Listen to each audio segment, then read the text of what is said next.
And welcome, everyone. I'm Bill Newell, MSONewsports.com. Joining us, Nick Kukuru, Phil Stacy, Matt Williams, all from the Salem News Gloucester Times sports team. And we're here midweek here with some news, some results from spring sports and from Tuesday action. So, gentlemen, welcome. And, Matt, let's begin with some baseball. And I know, Nick, you've got some softball to share with us, and we can get on to some general topics as well. But Matt, the Danvers baseball team on Tuesday rebounded with a 1-0 win over at Marblehead.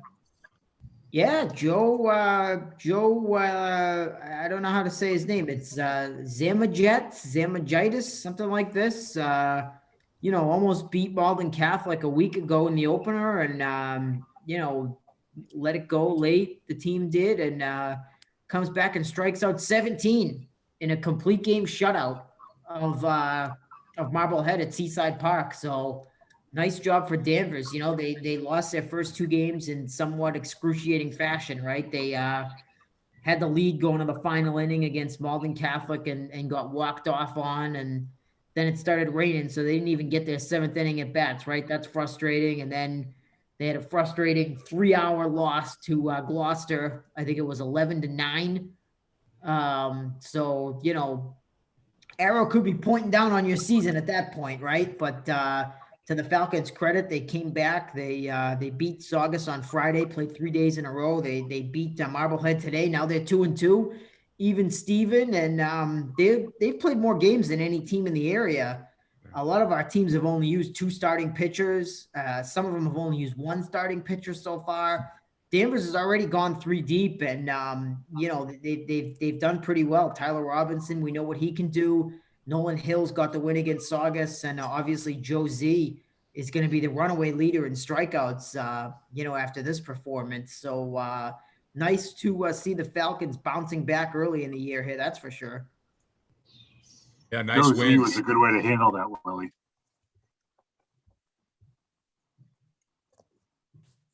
Joe Z was a good way to handle that, I'd say. Yeah, I think that's probably what we're going to be calling him, for the foreseeable future. Well, I've been looking at that name, and I can't even make an attempt at it. But Nick Kukuru, before we went on, gave it a pretty good attempt, I thought. But and I was with him on that. But whatever. I know I'm getting some frozen screens here. I don't know if you guys are as well, but I'm hearing everything just fine. So that's the good news. Nick Kukuru, you were at a softball game on Tuesday afternoon with the Fishermen picking up a win against St. Mary's. Yeah, big win over there. To steal Willie's line before we started recording. I think their demise has been greatly exaggerated. They kind of got handled by Peabody last Friday. Started off 0-1, but now they, 2 games in 2 days. They beat Marblehead and St. Mary's, so that is about as good as it gets for a 2-day stretch. Good performance today, 5-4 win. A lot of hitting, right? Lily Newhall, the pitcher for St. Mary's was excellent, and Gloucester put some really good swings on the bat against her. Jenna Hoofnagel with 2 doubles deep into left field, and saw our freshman Chloe DeGaspit-Bobby, and that's another one that I'm going to have trouble with. Another name we'll have trouble with this season, but she delivered the game-winning RBI single in the bottom of the 6th inning. And then, of course, there had to be a funky finish. St. Mary's puts the first 2 batters on in the 7th, moves them over with a sac bunt, and then, the number 4 hitter lays down a really nice squeeze bunt down the first baseline that would have scored a run either way, and she collided with the first baseman. It was literally right on the line, so they called interference. Both runners have to go back, and they got a ground ball back to the pitcher to end it. So, a bit of a lucky break there in the 7th, but still an impressive win over a very good team. Yeah. Lily no hit Fenwick, as I recall. So just score 4 or 5 runs on her. I mean, that's a great effort by Gloucester for sure. Yeah, for sure. And they had been they had scored 2 runs in their first 2 games. So that was a good, breakout performance for them. I think they only had a couple hits even against Marblehead in a 2-0 win on Monday. I mean, that's, talk about facing good pitching. I mean, they face Abby Betancourt in the opener. Then they see Donovan from Marblehead, who's going to have a lot of strikeouts, is a great pitcher. And then you go and face Newhall. I mean, that's like, that's like facing three aces right in a row there. It doesn't get much tougher. So Gloucester's waiting for, waiting for some BP type pitches. That's for sure. Yeah, absolutely. And so I think that shows, the strength. The NEC is pretty top heavy as it usually is. Peabody is looking really good right now. They beat Danvers as well. Beverly's always in the mix. I feel like Beverly just comes in and shells an ace at least once or twice a season. So, they'll have something to say about that title race too. Nice for Beverly too. They finally have a field that they've been dying to call their own right at the high school for the first time this year, in that area known as like the pit over by where I always think of where like the football locker rooms, that area, and like the back parking lot. But for years and years, Beverly has played over at Innocenti Field, and now they have their own varsity field right at the high school. So I know that's exciting for the Panthers. Yeah. Peabody, you mentioned Peabody. The Peabody softball team is 2-0. They'll play at Salem, I guess, on Wednesday. So they're who's got their own excellent pitcher in Kristen Napakowski. She's one of the stud pitchers in the conference too. I mean, whether the Salem Bats are going to be able to handle the Peabody pitching is another story. But Napakowski is no slouch. She's an excellent hurler of her own, going on to play in college. Nice. And we shouldn't ignore Masco too. I mean, because they dropped 13 runs on Salem opening day, so they must be pretty good in that case. And I know they have some players that have played club. Maggie Karen, Liv Fillmore, the great basketball players playing for them. So we don't often hear much about Masco softball because they were in the Cape Ann League. So I'll be actually pretty curious to see how they stack up with these NEC teams. They've never really played each other. They've always kind of been a team that's very much under the radar. So I really don't know that much about them besides, the names that you've seen in other sports. And it'll be interesting when they start matching up against the Danvers, the Beverlys, the Marbleheads to see how that goes. It's interesting because, as you know, their head coach is Hector Longo. He used to work in our company. Hector was a longtime scribe up at the Eagle Tribune. And, like a good reporter, he was checking in with me during the preseason, like, who does Danvers have coming back? Who's on Gloucester? How good are these Peabody girls? He was asking me tons of questions to get his team ready for the first season of Northeastern Conference play. So it's great to see that they started off on a strong note. Well, a lot of softball information there to get us underway. How about if we drop back and take a bigger look at baseball? We got the results from the Tuesday game, but Matt, any other notes from baseball in the first week or so of play that you want to share with us? Performances? It seems to me that strikeouts are up. I mean, we just talked about Joe with the 17. Another Z-man, Aaron Zenis, had 10 Ks for Masco on Monday. A kid for St. John's, Sam Beliveau, had, I think, 9 against Shrewsbury last week. So it seems like there's a lot of strikeouts. And I think, it's just that classic old baseball adage where the pitchers are ahead of the hitters. Who knows? I mean, if kids didn't play summer ball or fall ball, they may not have had live at bats in close to a year, and they're just not in shape. And at least the pitchers have probably been thrown off the mound indoors a little bit. So it's going to take a few weeks for the offense to catch up to the pitching, as it always does. And, everybody's kind of got a staggered schedule, right? Like Beverly's got, I think, 6 days in between game 1 and game 2. So they may be able to use the same pitcher. So I'm kind of taking the attitude early that, let's wait and see. Don't read too much into the first couple weeks, and we'll find out what everybody's made of when they have to go to their third pitcher, their fourth pitcher, because it's relatively easy when you can throw your ace out there and he's throwing BBs and striking out guys, right? But things get harder when you got to go deeper into that staff. So it's interesting. Everybody's trying to ramp up slowly to keep everybody in shape. But at the same time, we only have 6 or 7 weeks before it's going to be tournament time and the season's going to be over. So you don't have that much time to ease into it, right? So it's a balancing act between those two things, building strength and also not wasting time because there's not much of it. So it's going to make things pretty fascinating, I think. Yeah, I don't envy a lot of these local baseball coaches. I feel like they're kind of facing the toughest challenge with the 1 year layoff. I mean, because you have, sophomores going into seniors, freshmen going into juniors. I feel like that's a big jump, and you might not know exactly who you got for arms, and you kind of got to throw some things against the wall and hope they stick, especially early in the season until you get that rotation under wraps.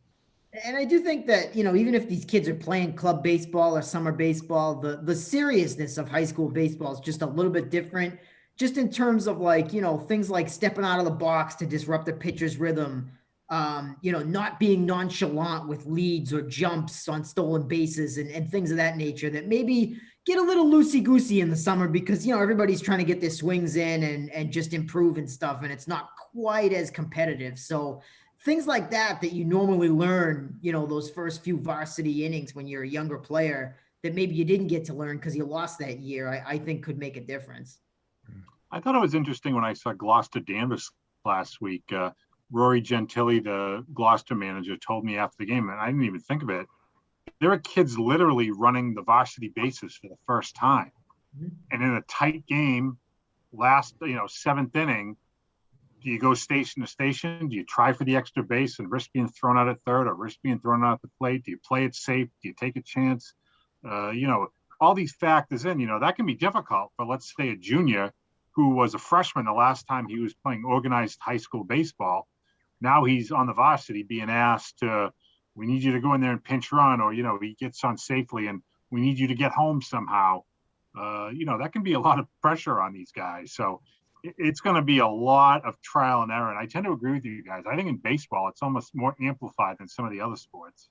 Well, it's a great point, Phil, because think about the signs, right? Normally, if you make varsity and you're still playing JV games, maybe you're on the bench as a sophomore, right? And you're watching the coach at third base and you're learning those signs, right? And you have a year to kind of, okay, now I know what I'm looking for and get used to it and stuff. Well, if you didn't have that year to learn the signs and learn how to peek down at the coach, rubbing his belt, or maybe they're incorporating the mask into their signs now, right? But, there's a lot more risk of a kid missing a sign, I feel like, if he didn't have that year to learn them. It's one of these games too. I think it's there's a lot of instincts. Well, in any sport, but in baseball, if you're an outfielder and you charge a ball, you might want to make a play into the infield. You might make that mistake in the first game, but then you get to later on in the season, I should have done it this way because you've been told how to do it or what to do differently. And as Phil mentioned, running the bases, instincts. And I think that's something that, it comes a little bit slower in baseball, but, you're starting late and you don't have a lot of games under your belt. So it just takes a while to get underway. I mean, we're probably in theory, like 3 weeks late, right, from the start of the season, because we normally start during Patriots Day, the third week. The school vacation week is the start of the regular spring season, right? If I'm not mistaken. Sometimes even before then. Yeah, that's what I'm thinking too. Yeah. So if the weather's all right before then.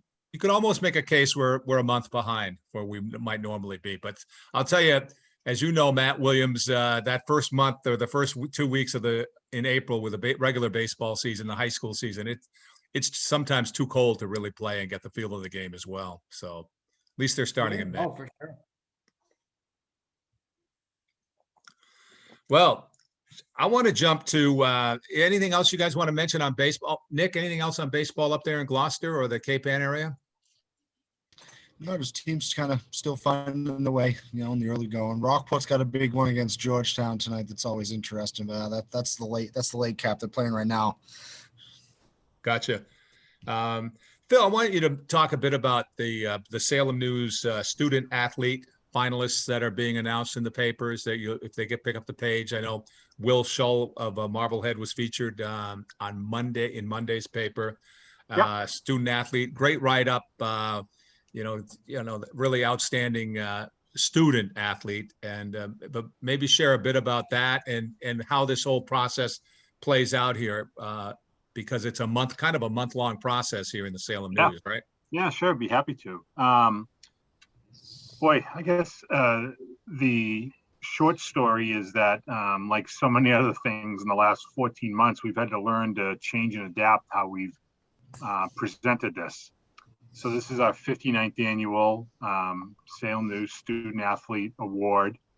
And we have 15 nominees, one from each of the schools in our coverage area. So that would be Salem, Beverly, Danvers, Peabody, Marblehead, Swampscott, Masco, Hamilton, Wenham, Ipswich, Pingree, St. John's Prep, Bishop Fenwick, Salem Academy, Essex Tech.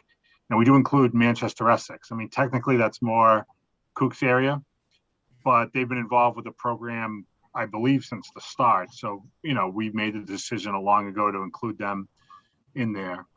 And each school, like I said, gets one nominee. It's not one boy, one girl, it's one student. The principal, the athletic director, come to a decision on who they feel best represents their school as, you know, their best, so to speak, student athlete representative. And what we do now, as opposed to presenting it in one, you know, what we call a pullout section, like an addendum to the paper, where, you know, you might see like, you know, weddings in the spring, or, you know, senior living and, you know, whatever time of year. We would have a special section where we had all the kids together, we took pictures, and we met. Well, now, the past 2 years, actually, we've done it this way. So it's like a month-long celebration, you could say, where we highlight each of the 15 candidates. We start alphabetically by school. So for us, that starts with Beverly and ends with Swampscott. And we'll profile each of these student athletes leading right up until the day of the judging, which for us is a week from Friday, May 21st. So we get transcripts from the school, Bill.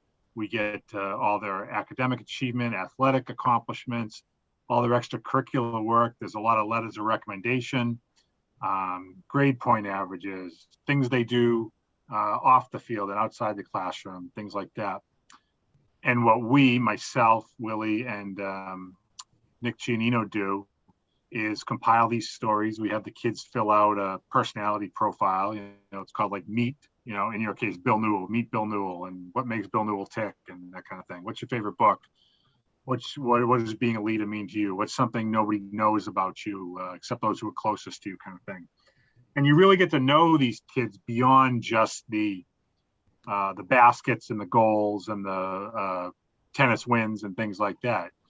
And obviously all the great grades that they get. You get to know them as people. You learn a little bit about them, the work that they do outside of school with various charities and groups, and how they volunteer their time and what's important to them. And it's just a really nice experience to get to meet all these kids in this way.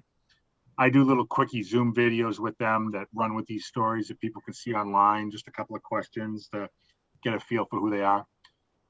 Then on the day of the judging on the 21st this year of May, as I mentioned, myself and 4 other judges that we pick from the community, people that aren't involved in high school sports, but certainly, you know, are interested and care about the community and furthering it, and, you know, want to meet these kids and interview them. We interview them each for 15 minutes at a time, through Zoom.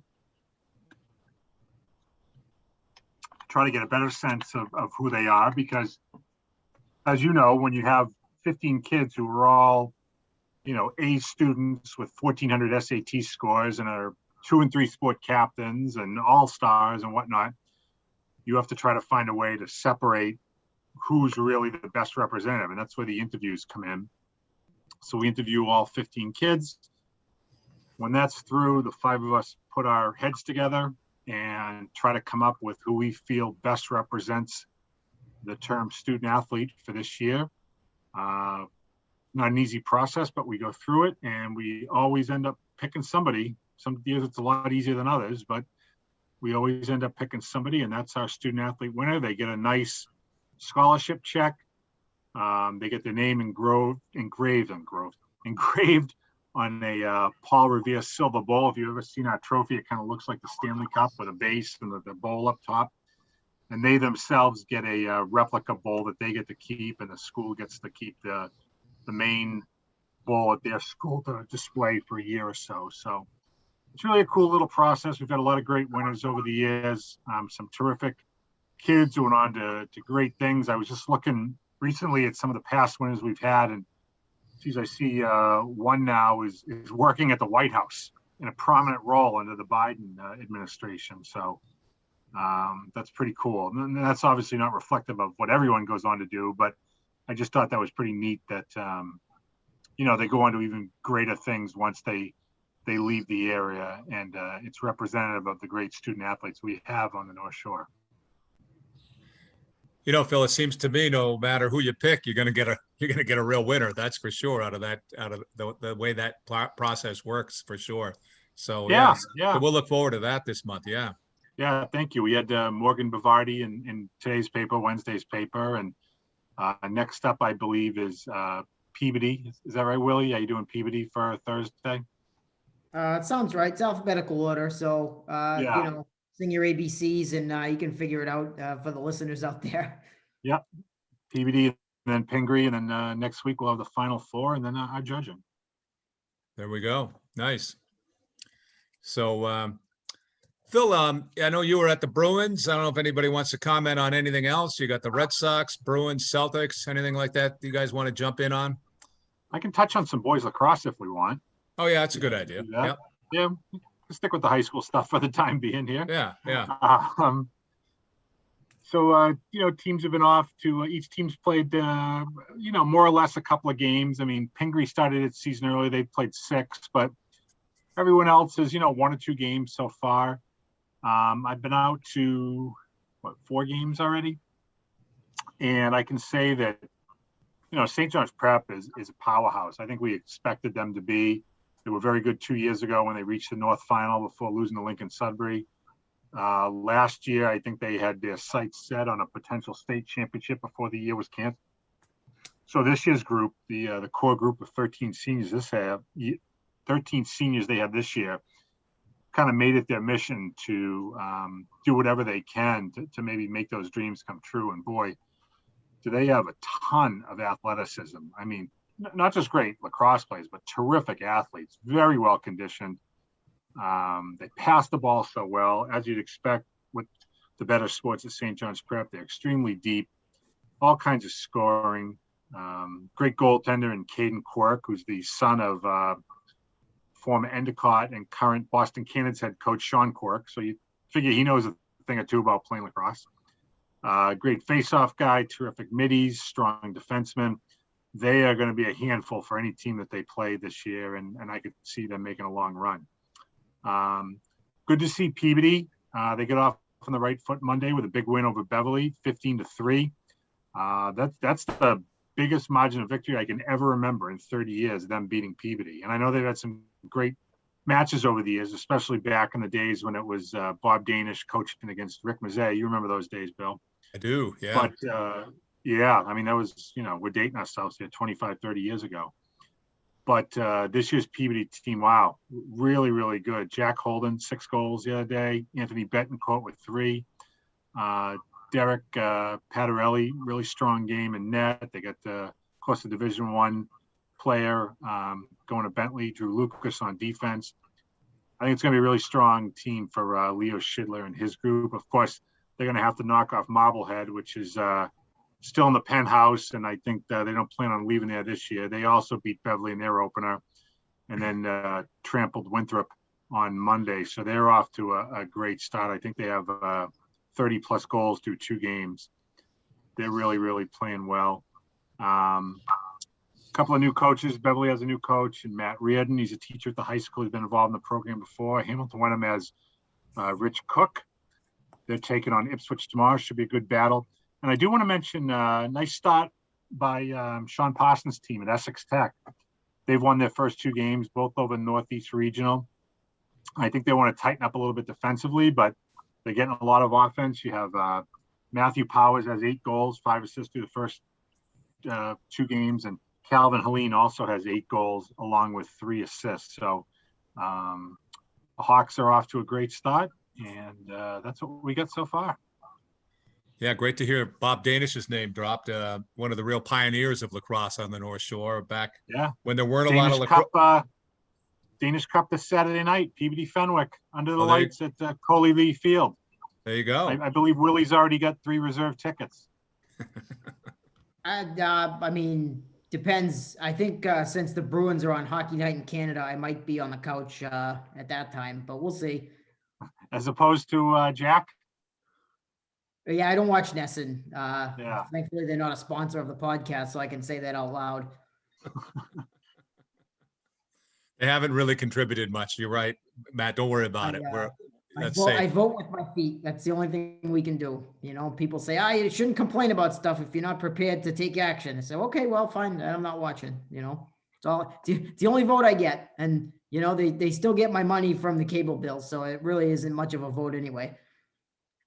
But I give you credit. I mean, you said you weren't going to watch Nesson, and you haven't. I give you a lot of credit for that because you're a Bruins guy. You are. Right. You know, there's enough people tweeting play-by-play on Twitter. I don't need to, you know, I mean, for crying out loud, I thought David Pasternak, you know, had a felony assault committed on him last night. And as it turned out, somebody just tapped him in the belly button. So, you know, and then he did an acting job. So, you know, stuff like that, I just have no time for. Life's too short. Hey, I got one more thing for you guys. Wrestling. So we got wrestling underway. We've talked about this a number of times in the podcast, but maybe you guys want to weigh in on wrestling. And I see we're on Tuesday. Beverly opened up or picked up their first win, 48-4 win over Salem, Beverly Wrestling. So high school wrestling underway. And I don't know if you guys have any thoughts on that piece. You said wrestling. I thought you were going to talk about the Roddy Piper documentary on TV. I'm like, yeah, let's talk about that. I'm down for that. Right. That's right. See, I have no idea where this is going, Nick. You know what I mean? Sometimes, yeah. So. No, that's great that they were able to get out. And I know several ADs have talked about possibly bringing the mats outside when the weather is nice and grappling under the sunshine. I mean, that'd be wild. Certainly never seen that around here. Certainly never had wrestling in May and possibly into June. So that's terrific. And what's really terrific is that these boys get a chance to participate in the sport they love, like everyone else has been able to in all their various sports this year. I think Nick Giannino mentioned last week, it's a little bit difficult for those guys because some of the wrestlers are running track or they're playing baseball or they're playing lacrosse. I don't think there are any wrestlers that play tennis, but there could be. But they've had to choose, you know, one sport over another. So the numbers may be down, but the guys who are out there, I would be willing to bet are, you know, loyal to the core and happy to be out there doing their thing. And we certainly wish them well. Congrats to Coach Casey and his Panthers for pulling off an opening day win today. Yeah. Hey, as a final note, we have a minute or two left, but anything else that we should be looking forward to in the week ahead here, or in the days ahead, as far as the local sports schedule or matchups or anything like that? I mentioned the Danish Cup on Saturday night. That'll be a good take. Willie, you got the first of a few doubleheader baseball games on Saturday, right? What is that, Fenwick and Danvers? Yeah, I don't know what's going on with that, how many games they're going to play. I was going to throw out there, too, college baseball. We got Endicott and Salem State both in the conference championship series this weekend.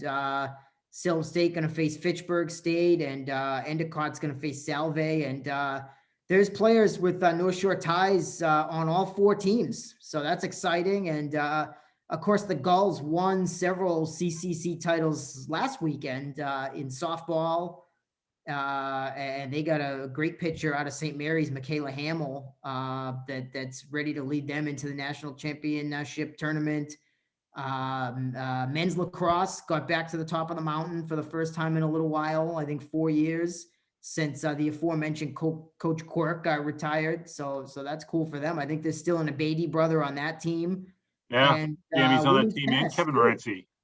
There you go, Morency too. So that's Kevin nice. Morency, yeah. Yeah, a couple of Beverly boys on that team.